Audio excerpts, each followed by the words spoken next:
Ricardo Lewandowski, que foi considerado já por Lula uma escolha ou a escolha mais acertada que já houve no Supremo Tribunal Federal, agora no Ministério da Justiça e Segurança Pública. Já era esperado, né? Ele já vinha sendo tido como favorito para a indicação dessa vaga.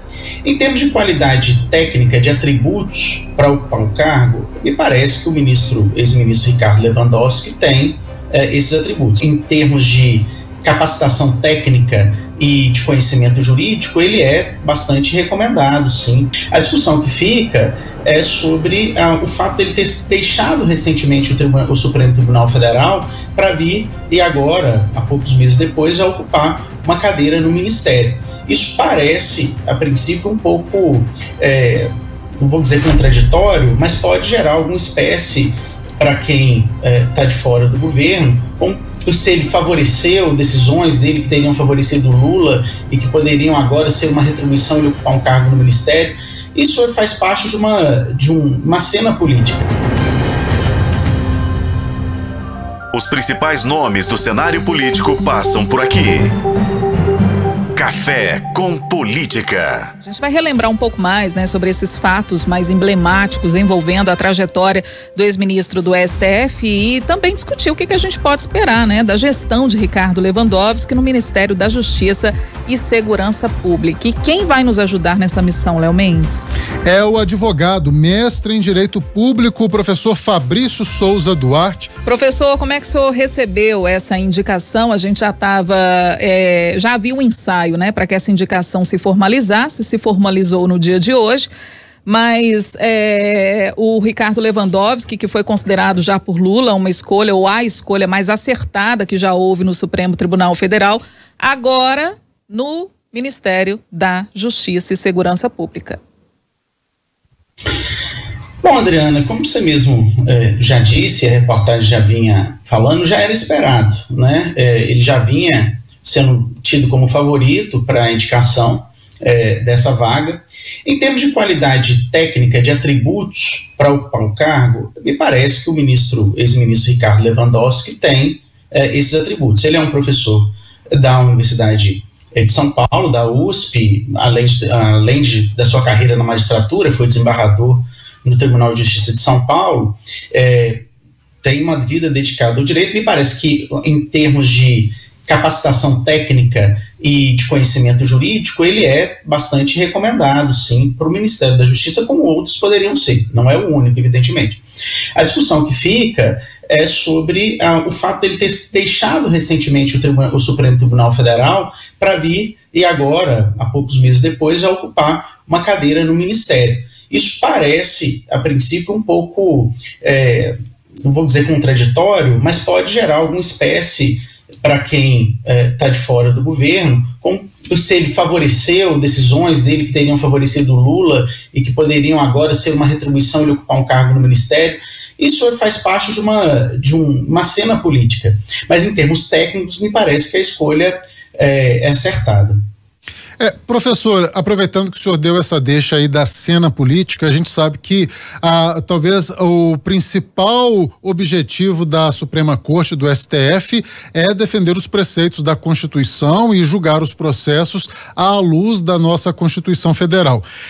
E aí a gente sempre tem os questionamentos em relação a alguns ministros, Lewandowski, que foi indicado então pelo então presidente Lula em 2006, e vários processos em que envolviam o presidente Lula, Lewandowski foi favorável ao réu, ao presidente, nesses julgamentos. O senhor acredita que esses julgamentos seguiram aí à luz da Constituição ou teve algum viés político, como é apontado agora pelos adversários? Léo, eu acho que uma decisão, o ministro do Supremo Tribunal Federal, evidentemente, como você bem pontuou, ele tem que pautar a sua atuação pelo que dispõe a Constituição e o arcabouço legal brasileiro. Isso é o que se espera não só dos ministros do Supremo, mas de qualquer juiz da primeira instância até o Supremo, que é a cúpula do Judiciário. O fato dele ter tomado decisões que levaram, de alguma forma, benefícios favoráveis, vamos dizer assim, ao presidente Lula ou mesmo outras pessoas do PT, não descredencia pelo simples fato de ter tomado essas decisões. O que é preciso analisar é se o histórico das decisões do ministro é coerente com aquela decisão que ele toma naquele momento. O que eu quero dizer com isso? Olha, uma decisão que foi tomada e que eventualmente seja favorável ao presidente Lula é a reiteração do pensamento daquele ministro? Ou seja, em outros casos de outras pessoas, ele tomava decisões nesse mesmo sentido? Ele tinha um posicionamento coerente com essa decisão que está sendo tomada agora? Ou é uma decisão casuística? Então, para que a gente pudesse falar que é um jogo político, olha, a decisão teve um cunho político porque ele foi indicado pelo presidente A ou pelo presidente B, nós teríamos que analisar o histórico das decisões desse ministro, para ver se ela é coerente. Havendo coerência com a jurisprudência, com o pensamento desse ministro, eu acho que a decisão não pode ser taxada de uma decisão de viés político. Ela é uma decisão como poderia ser tomada para qualquer pessoa. Então, eu acho que o primeiro ponto a ser verificado é esse. No caso do ministro Lewandowski, se ele foi apontado dessa forma durante a tramitação dos processos da Lava Jato como um ministro da área chamada garantista, que teria uma atuação mais em prol do respeito às garantias processuais e que teriam sido burladas pela Operação Lava Jato, por exemplo. Esse é um histórico do ministro, né? Então o ministro sempre teve esse tipo de atuação. Então eu acho que é o viés de pensamento dele, como de outros ministros do Supremo. Então eu acho que o que a gente precisa analisar é como é que é a decisão, o histórico dele, como é que é a decisão, a jurisprudência construída pelas decisões dele. Não me parece, a grosso modo, que ele tenha uma decisão A ou B e está sendo agora retribuído por isso. O pensamento do ministro Lewandowski, até porque o doutorado dele, a atuação dele enquanto doutrinador, é uma atuação voltada para a garantia dos direitos humanos. E se você compreender que os direitos processuais que são garantidos aos réus, por exemplo, o que levou inclusive a anulação de diversas sentenças da Lava Jato, são uma forma de garantia dos direitos humanos no viés processual, me parece que é coerente com o pensamento, inclusive, doutrinário dele. E ele tem carta branca, né, para fazer a nomeação da equipe, diz que vai combater a criminalidade, que essa é a prioridade, e hoje descartou que o Brasil poderia correr o risco, né, de viver algo semelhante em relação à criminalidade com o Equador. Descartou essa possibilidade e me parece também, professor, que pode ser um elo de interlocução, né, com o Supremo Tribunal Federal. O presidente Lula vai ter Flávio Dino lá no Supremo, né, como ministro indicado, nomeado e tudo, mas vai ter, de certa forma, também um ex-ministro da Corte dentro do seu corpo político, vamos dizer ali, né, mais próximo dele. Então, de certa forma, pode ser favorável, né, ao governo ter essa pessoa que possa fazer essa interlocução, até porque o perfil do Lewandowski é considerado um perfil mais conciliador, né? Você tem razão, Adriana. Eu acho que sim, que a nomeação do ministro Lewandowski para o cargo de ministro da Justiça e Segurança Pública, ele permite essa interlocução, até porque é alguém que estava dentro do Supremo Tribunal Federal há até poucos meses. Então ele conhece, evidentemente, todos os ministros, ele conhece o funcionamento do Supremo, o que pensa até de forma mais reservada cada um dos ministros. Então isso é um capital político importante quando o governante vai tomar uma decisão. Então, o que será que pensa o ministro do Supremo Tribunal Federal se eu tomar determinada decisão, se eu promulgar determinada lei, ela é constitucional ou inconstitucional? Então esse tipo de atuação e também de levar ao Supremo Tribunal Federal aquilo que para o governo é importante. Eu acho que isso, por si só, não é algo antirrepublicano. Eu acho que pode, assim, ser uma informação importante, mas tem que ser tratada de forma transparente, de forma republicana.